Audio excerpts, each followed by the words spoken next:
जमीन का सर्वे होना है, जमीन का खतियान बनना है, लेकिन ना रसीद है और ना कोई कागजात है और सर्वे हो रहा है। तो आखिरकार क्या करेंगे, क्या आखिर ये प्रक्रिया जो है कैसे ये प्रक्रिया होगा।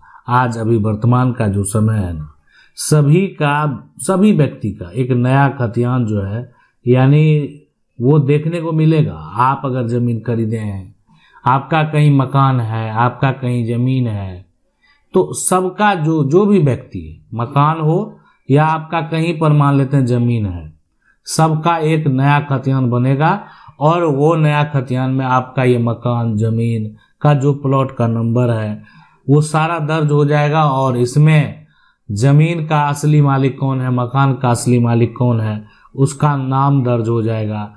तो ये जो जमीन का खतियान है, जमीन का नया सर्वे, ये बेहद जरूरी है ताकि नया मालिक जो हुए उनका एक कागजात जो है वो अपडेट हो जाएगा। अब है कि आखिर क्या करना है क्या नहीं करना है। कुछ ऐसे लोग हैं जिनके पास ना रसीद है और ना कोई कागजात है और सर्वे हो रहा है, यानी जमीन का वो क्या करा पाएंगे। अगर उनके पास कोई डॉक्यूमेंट रहेगा तभी तो करा पाएंगे। सर्वे के समय आप देख सकते हैं ना, मान लेते हैं जमीन का टुकड़ा है और आपको पता चले मेरे पास तो अगर देखा जाए तो रसीद, जमीन का रसीद तो नहीं है, जमीन का कोई भी ऐसा कागजात जो अन्य कागजात है वो कोई भी ऐसा कागजात नहीं है, कोई भी ऐसा डॉक्यूमेंट नहीं है। तो जमीन का यहाँ पर ना रसीद है ना कोई कागजात है। सर्वे जो भूमि का सर्वे वो सर्वे हो रहा है। तो आखिरकार क्या करना है, आपको कैसे करना है। तो ऐसा व्यक्ति जो है कौन है, ये लोग जो हैं कि जिनके पास जमीन का ना रसीद है ना कागजात है, आखिरकार ये कौन लोग हैं। ये जो है जमीन को कैसे प्राप्त कर लिए, तो कह सकते हैं या तो ये जमीन का मालिक है, यानी जमीन का ये मालिक है, और या तो ये जमीन का कब्जाधारी है। अब आप कहेंगे कब्जाधारी है और मालिक है, तो मालिक कैसे हो सकता है, मालिक के पास तो कागजात। देखें, कागजात नहीं रहने का मतलब है वर्तमान में उनके पास कोई साक्ष्य प्रूफ नहीं है जो वो दिखा सके, इसलिए कि उनके पूर्वज के पास कि कोई एक परिवार का सदस्य है, उन्हीं के पास कागजात था और परिवार बट चुका है। परिवार बट गया, जमीन बट गया, जमीन पर खेती करने का तरीका जो है सब लोग अलग अलग करने लगे, मकान अलग अलग बन गया, लेकिन कागजात किसी एक व्यक्ति ने अपने पास रख लिया है और आज उससे विवाद है तो कागजात वो देने को तैयार नहीं है। ऐसा भी समस्या उत्पन्न होता है। और यहाँ पर जो है जमीन का मान लेते हैं कि कोई भी व्यक्ति है तो रसीद है, पूर्वज के नाम से ही कट रहा था, व्यक्तिगत सबका अलग अलग जो है जमीन का रसीद भी नहीं कटा है। तो इसलिए यहाँ पर जो है अगर जमीन का रसीद अलग अलग कट जाता तो जमीन का जो अभी वर्तमान में मालिक है, वर्तमान में जो टाइटल होल्डर है, उन्हीं के नाम से जमीन का सर्वे का प्रक्रिया जो है वो होता।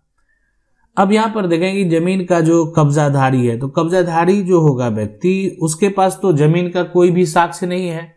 कब्जाधारी जो है उसके पास जमीन का कोई भी यहाँ पर कागजात नहीं है, कोई भी डॉक्यूमेंट नहीं है, कोई भी प्रूफ नहीं है। तो अब आखिरकार जो है यहाँ पर जानने समझने वाली बात ये है, लेकिन सर्वे के समय एक बेहद ही महत्वपूर्ण है कि जो लोग जमीन पर कब्जा करने वाले हैं, जमीन पर कब्जाधारी हैं, ठीक है, ये यानी कब्जाधारी हैं। तो जब सर्वे के समय क्या करना है कि आप जमीन का क्या है, कब्जाधारी हैं, तो जो सर्वे अधिकारी हैं, जो सर्वे के लिए टीम आती है, आप यानी कह सकते हैं जमीन सर्वे कर्मचारी हो गया, ठीक है, जो सारा रिपोर्ट तैयार करके लिखते हैं।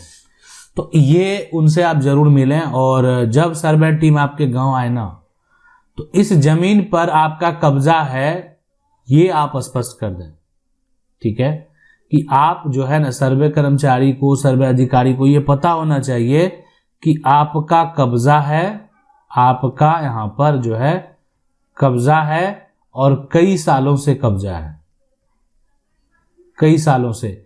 इसलिए कि ये चीज अगर मेंशन हो जाता है ना कि आपका अवैध दखल है और ये एक तरह से बहुत दिनों से आपका पुराना दखल है, तो ये जो है अगर आपके पक्ष में आसपास के लोग हैं वो बोलते नहीं ये तो बरसों से यहाँ पर रह रहे हैं, इनका जमीन है या बरसों से खेती कर रहा है, तो ये होगा कि सर्वे के समय ये बात कम से कम मेंशन हो जाएगा, लिखा जाएगा कि इस पर यहाँ पर वर्तमान में दखल किसका है, वर्तमान में जो है दखल, ये बेहद जरूरी है कि वर्तमान में आखिर दखल किसका है, वर्तमान में पोजीशन जो है वो किसका कायम है। तो ये हो गया कि ये चीज़ तो स्पष्ट हो गया। अब आपको क्या करना है कि ये ज़मीन को आप हासिल जो है, फिर भी आपका नाम दर्ज नहीं होगा, यानी ज़मीन का जो है जो मालिक है, ज़मीन का जिसके पास टाइटल है, ठीक है, टाइटल है, तो वो आखिर कागजात पर जिसका नाम होगा उसी का नाम यहाँ पर दर्ज होगा। यानी आपका दखल है, इस पर दखल होने से ना आपका नाम दर्ज नहीं कर दिया जाएगा, सिर्फ ये दर्ज किया जाएगा कि आपका इस पर दखल है, जमीन का मालिक कोई और है और आपका इस पर दखल है। तो इसलिए जो है ना यहाँ पर दखल के आधार पर जो है कोई भी व्यक्ति मालिकाना हक जो है ऐसे नहीं प्राप्त कर सकता, कानूनी तरीके से प्राप्त कर सकता है। यानी कल को अगर मान लेते हैं मामला आपका कोर्ट में जाता है, कोर्ट से आपको आपके पक्ष में आदेश आता है, आपके पक्ष में फैसला आता है, ऐसे सिचुएशन, ऐसे कंडीशन में जो है वो आपको अधिकार दिया जाएगा और फैसला आपके पक्ष में आएगा। तो इसका मतलब हो गया कि आपके पक्ष, आप जो है ना, आपके पास उसका बिजली का बिल हो गया, आपके पास घर का यहाँ पर जो है वो टैक्स हो गया, आपके पास जो भी प्रूफ है ना वो मौजूद होना चाहिए। जब कोर्ट से ही कब्जा करने वाले को अधिकार मिल जाएगा तो फिर उसको दिक्कत कहाँ है, समस्या कहाँ है। लेकिन देखें, सर्वे के समय मान लेते हैं किसी को अगर कोई दावा करना है, सर्वे के समय अगर किसी को कोई क्लेम करना है तो ये कर सकता है, इसके लिए कोई दिक्कत नहीं, कोई समस्या नहीं है। जमीन आपकी है, जमीन पर आपका कब्जा है, नाम किसी और का है, तो इसमें आपका नाम जो है आने की संभावना तो बनती है, लेकिन डिपेंड करता है कि अगर आप ये क्लेम कब करेंगे, जब आप परिवार के हिस्सेदार होंगे, परिवार के हिस्सेदार, आप ये क्लेम कब करेंगे, जब आपका क्या होगा, दखल होगा, जमीन पर यहाँ पर दखल होगा। तो जो भी सिचुएशन हो, जो भी कंडीशन हो, यानी जमीन का अगर देखा जाए तो देखिए ना रसीद है, ना कोई कागजात है, ना कोई डॉक्यूमेंट है, तो ये भी हो सकता है कि जमीन उसके है ही नहीं, जमीन सर्वे हो रहा है, तब जिसका मान लेते हैं दखल है उसके लिए तो देखें ये होता है कि भूमि का सर्वेक्षण जिस समय चल रहा है ना, तो एक प्रमाण पत्र आपको यहाँ पर पंचायत जो है ना, पंचायत से प्रमाण पत्र भी बना लेना है, पंचायत से प्रमाण पत्र, जिसमें क्या होगा कि जो गांव है ना, गांव के मुखिया,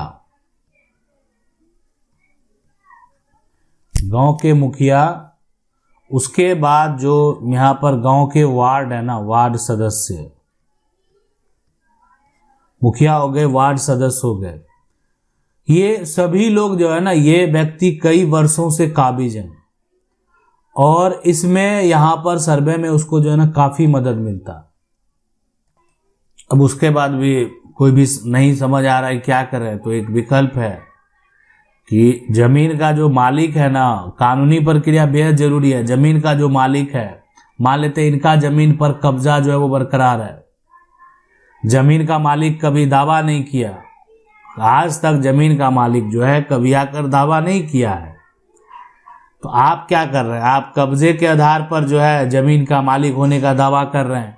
अगर कोई जो है दूसरा व्यक्ति जमीन अपने नाम कराने की कोशिश करे, कोई भी व्यक्ति है, तो कब्जे के आधार पर अगर कोई मान लेते हैं आप दावा चाहते हैं ना, तो डायरेक्ट आप खुद एक कब्जाधारी होने के बावजूद आप सिविल कोर्ट चले जाए।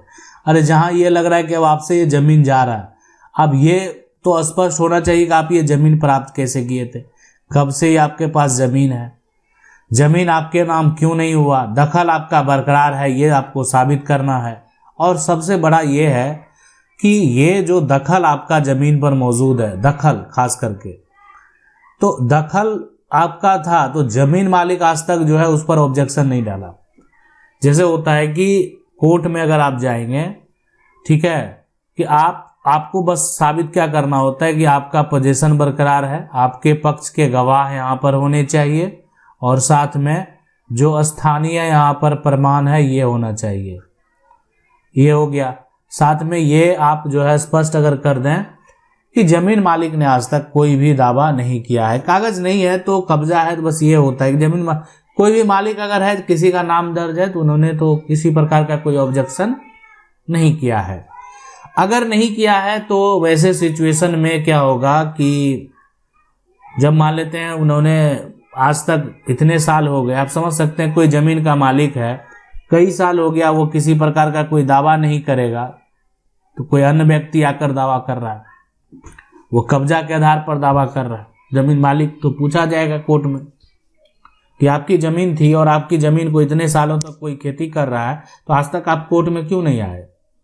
आप केस फाइल करते कि मेरा व्यक्ति है जबरन कब्जा कर लिया है, नहीं आए, क्या कारण है? आप जमीन बेच दिए थे, या आपके पूर्वज ने जमीन बेच दी है और आपने जमीन की रजिस्ट्री नहीं की। बहुत तरह का कारण होता है। देखें आपका लंबे समय से, अब यहाँ पर एक नियम लिमिटेशन एक्ट में एक 12 साल का नियम है कि 12 साल तक अगर आपके पास आपका कब्जा नहीं है और आपने कोई केस नहीं किया, आपने कहीं पर FIR नहीं किया, तो आपके हाथों से ये जमीन जा सकती है, आपके हाथों से ये सारा कहानी जो है ये खत्म हो सकता है। तो कहीं ना कहीं ये जानना, ये प्रक्रिया को समझना बेहद जरूरी है। अब जो दूसरा कंडीशन है कि ये जैसे मान लेते जमीन का टुकड़ा, एक तो हम आपको बता दिए कि ऐसे लोग जो ना रसीद है ना कोई कागज है, तो ऐसा 2 लोग होता है। एक होता है कौन? कब्जाधारी, जिसके बारे में आपको यहाँ पर जो है कब्जाधारी, जिसके बारे में आपको पूरी जानकारी अब जो है मिल चुका है। एक हो गया जमीन मालिक, जमीन मालिक। अब ये जो है आखिरकार अब आप कहेंगे कि कब्जाधारी तो ठीक है, उसका साबित किए कि उसका दखल के बारे में जानकारी, लेकिन जमीन मालिक जो है उसके पास ना रसीद है ना कोई कागज है, तो बिल्कुल हाँ, परिवार का सदस्य को एक व्यक्ति पास में रख लिया। तो अब आपको करना क्या है? ऐसे सिचुएशन, ऐसे कंडीशन में आपको अपने जमीन का नकल प्राप्त करना पड़ेगा।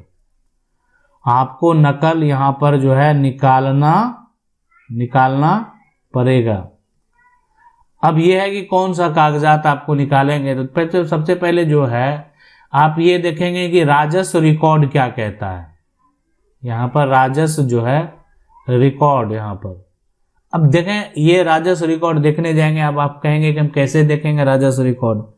तो राजस्व रिकॉर्ड में क्या होता है कि जमीन, देखें जमीन के आप मालिक हैं, आपके पास ना रसीद है ना कोई कागजात है, लेकिन अभी यहाँ पर क्या है कि आपका दखल बरकरार है, यानी यहाँ पर भी आपका दखल है। तो राजस्व रिकॉर्ड में जाएंगे तो आपका जो दखल है, उस दखल में जो प्लॉट का नंबर दर्ज है उसका देखेंगे कि आखिर पहले कौन राजस्व दे रहा था। ये देखना जानना जरूरी है। लेकिन ये दूसरा सिचुएशन में दखलकार जो है वो कोई अन्य व्यक्ति नहीं है, ये दखलकार जो है ये परिवार का लोग है, परिवार का हिस्सेदार है, ये कह सकते हैं परिवार का हिस्सेदार। तो जहां पर जो दखलकार है वो परिवार का अगर हिस्सेदार ही है तो उसका दावा गलत नहीं हो सकता है। हाँ, ये है कि वो अपने हिस्से से अधिक प्रॉपर्टी का दावा नहीं कर सकता, लेकिन परिवार का जो हिस्सेदार है उसी का दखल बरकरार है। अब यहाँ पर यह है कि राजस्व रिकॉर्ड जो है ये इनका परदादा के नाम से हो सकता है, राजस्व रिकॉर्ड इनका दादा के नाम से हो सकता है, राजस्व रिकॉर्ड इनका पिता के नाम से हो सकता है, राजस्व रिकॉर्ड इनका चाचा के नाम से हो सकता है। अब इनके पास वर्तमान में दस्तावेज नहीं है और जिसके पास दस्तावेज है उससे बोलचाल नहीं है, यानी वो इनका सहयोग करने को तैयार नहीं है।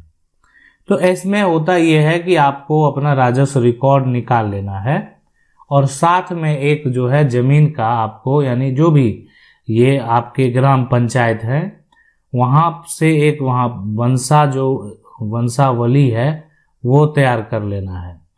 अब ये जो होता है ग्राम, आपका जो ग्राम पंचायत है ना, आपका पंचायत से ही हो जाएगा, और अभी ये सरपंच के द्वारा भी आप बनवा सकते हैं। तो ये हो गया कि आपका एक वंशावली जो है वो तैयार हो गया। अब ये क्या होता है, एक प्रमाण हो गया, प्रूफ हो गया कि आप उस परिवार के वंशज हैं, आप उस परिवार के उत्तराधिकारी हैं। अब है कि उत्तराधिकारी हैं तो अभी सरकार के द्वारा ये मुहिम चलाया जा रहा है। सरकार ने पहले इस प्रकार का पूरा, आप कह सकते हैं ना, सरकार के द्वारा जो महाअभियान है ना, महाअभियान ये जो है ये चलाया गया, ठीक है। अब ये जो महाअभियान है ना, ये सरकार किस लिए चला रही है पता है? ये चला रही है ताकि जितने भी हिस्सेदार हैं, यानी वंशावली परिवार का हिस्सेदार, महाअभियान के द्वारा सभी लोग क्या करें, जमीन का बंटवारा कर ले। यानी अगर आपके परदादा के नाम से जमीन है, परदादा जीवित नहीं है, आपके दादा के नाम जमीन है, दादा जीवित नहीं है, या मान लेते कुछ ऐसे व्यक्ति पिता के नाम है, पिता जीवित है, तब तो पिता के नाम रहेगा ही। लेकिन अगर यहाँ पर परदादा दादा के नाम से हैं और वो अभी वर्तमान में जीवित नहीं है, तो वर्तमान में जो जीवित उत्तराधिकारी हैं वो बंटवारा करेंगे और वो अपना नाम को दर्ज कराएंगे। तो ये प्रक्रिया जो है फॉलो करने के लिए बोला जा रहा है कि आप ये फॉलो कीजिए, ताकि सभी का अगर जमीन का लगान रसीद जो होगा, सभी का जमीन जो भी जमीन है सभी का लगान रसीद अगर अलग अलग होता है, अलग अलग, सभी लोग सरकार को अलग अलग टैक्स दे रहे हैं, सभी लोग सरकार को जो है अलग से सरकार को राजस्व दे रहा है, तो इसमें आखिरकार क्या हो गया कि ठीक है, सभी लोग अगर टैक्स अलग अलग भर ही रहे, सबका जमीन का रसीद अलग अलग कट ही रहा है, सभी का जमीन का जो जमाबंदी है वो अलग अलग कायम हो ही रहा है। जमीन का मान लेते जमाबंदी अलग है, ठीक है, जमाबंदी ये कह सकते हैं, देखें अलग है, किसी का अलग है अपना कट रहा है, और जमाबंदी अलग है, जमीन का वो रसीद भी कटा रहा है, रसीद भी अलग है, ठीक है, अलग, जो जमाबंदी अलग रहेगा रसीद भी अलग कटेगा, और साथ में दखल भी है, यहाँ पर दखल भी जो है ये अलग है कह सकते हैं। तो सब अगर अलग है तो इनका खतियान भी अलग होगा, बस हम ये कहना चाह रहे हैं आपको, खतियान भी अलग बनेगा, अलग बनेगा। यानी आज वर्तमान में ठीक है, आप एक ही परिवार के लोग होंगे, आप एक ही परिवार के सदस्य होंगे, लेकिन आप ये सोच रहे हैं ना कि मेरा तो जमाबंदी जो है अलग है, मेरा तो जमीन का रसीद अलग है, मेरा तो दखल जो है वो अलग है। तो हम आपको बता देना चाहते हैं, अगर आपका ये सब कुछ अलग है तो आपका जमीन का खतियान भी जो बनेगा वो अलग बनेगा। अगर ये सब कुछ आपका अलग है, डिफरेंट है, तो आपके जमीन का खतियान जो है वो डिफरेंट बनेगा, अलग बनेगा। लेकिन ये सब कुछ अलग नहीं है, ये सब कुछ जो है ना यहाँ पर, ये ठीक है अलग नहीं है, ये अलग नहीं है, काट दें, यहाँ पर काट देंगे, अलग नहीं है, अलग नहीं है, ठीक है, तो खतियान भी अलग नहीं बनेगा। जैसे कहने का मतलब जो जमीन का जमाबंदी कायम है वर्तमान में, तो जमाबंदी ज्वाइंट है, ठीक है, यहाँ पर ज्वाइंट है, तो अब ये जमाबंदी ज्वाइंट है तो जमीन का रसीद भी जैसे पिता और चाचा के नाम से कट रहा, दोनों जीवित हैं, तो जमीन का रसीद भी यहाँ पर क्या होगा, ज्वाइंट है, ठीक है, ज्वाइंट है। तो अब जमीन का जो खतियान बनेगा ना, ये तब अलग बनेगा जब ये जो दोनों ज्वाइंट लोग हैं वो अलग कर लेंगे। तो सरकार तो यही कह रही है कि आप लोग अपना अलग अलग कर लें, पोजीशन अलग अलग है। यहाँ पर ये जो है जमीन का अगर देखा जाए तो जो पोजीशन है, या कह सकते हैं जमीन का जो कब्जा है, ये क्या है, अलग है, ये यहाँ पर ज्वाइंट नहीं है, ज्वाइंट है जमाबंदी। मान लेते पिता चाचा हैं या जो भी दो भाई हैं, उनका जो है जमाबंदी अपना ज्वाइंट नाम पर है और जमीन रसीद ज्वाइंट नाम पर है, पोजीशन जो है ये अलग है, मतलब खेती पत्ती मकान सब अलग है, लेकिन रसीद एक ही साथ कट रहा है। विवाद होने की वजह से जो है वो अलग नहीं हुआ ये सारा कुछ। तो अभी जमीन का जो खतियान बनेगा ना ये, तो ये ज्वाइंट में फिर बन जाएगा, तो विवाद तो फिर रहा ही। तो सरकार ये कह रही है कि नहीं, देखें, आपको अगर लगता है ऐसा कि किसी प्रकार का दिक्कत समस्या है तो आप इस खतियान को अलग करा लें। और खतियान अलग आपका कब बनेगा, जब जमीन का भी वर्तमान में जमाबंदी जो आपका है, आप बंटवारा करके जमाबंदी ज्वाइंट को जो है अलग अलग करवा लेंगे, जमाबंदी अलग हो जाएगा, रसीद अलग हो जाएगा, दखल तो अलग है ही, तो खतियान भी आपका अलग बनेगा। तो कोई प्रक्रिया में आपको यहाँ पर परेशानी जो है नहीं होने वाली है। तो ये है प्रक्रिया, यानी एक तो हो गया ना रसीद है, ना कोई कागज है तो जमीन किसके लिए, कब्जाधारी के लिए। और एक हो गया ना रसीद है ना कोई कागज है तो वो जमीन के मालिक के लिए भी, कि उनके साथ भी ये समस्या उत्पन्न होता है कि ना उनके पास रसीद रहता है और ना कोई कागजात रहता है। आशा करते हैं वीडियो अच्छा लगा होगा। वीडियो को लाइक जरूर कर दें, चैनल को पहली बार देख रहे हैं सब्सक्राइब करके जो बेल आइकन है उसको जरूर दबा लें। मिलते हैं अगली वीडियो में, तब तक के लिए जय हिंद।